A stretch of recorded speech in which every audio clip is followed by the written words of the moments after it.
Hillary Clinton and Donald Trump have both tweeted about your research. Start out by talking to us about the research itself, and then we'll get to the political drama. Well, first of all, I just have to say I'm still a Clinton supporter, but she should be ashamed of herself. Shame on you, Hillary Clinton. Shame on you. Now, the research, there's two kinds of activities that I do that are relevant here. One is I do controlled experiments that show how things like bias in search results can shift votes and opinions. And so that's rock solid scientific research, which I've been, invited to speak about in prestigious venues around the world, including the Yale Law School, where both Bill and Hillary Clinton got their law degrees, including the U.S. Senate, and so on. Now, separate from all of those studies I do on online influence, online manipulation, I am the only person so far who has set up monitoring systems, basically that allow us to look over people's shoulders in the days and weeks leading up to the elections and see what these companies are showing them. So in 2016, I didn't have the data of 21 voters, as Hillary Clinton said.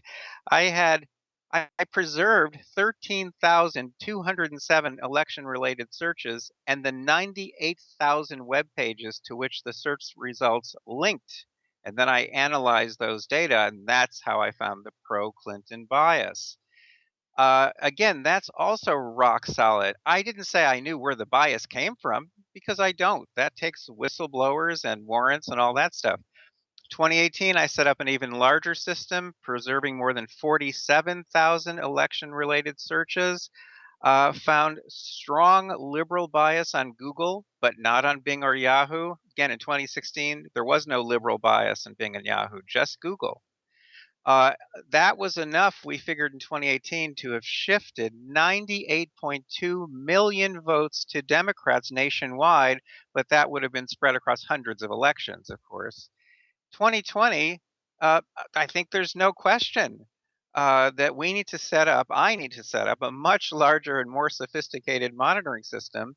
And we've got to get AI involved here too, because we've got to be able to detect these shenanigans in real time and report them as they are occurring. Now, we've never had that capability before, but that's where we're aiming for.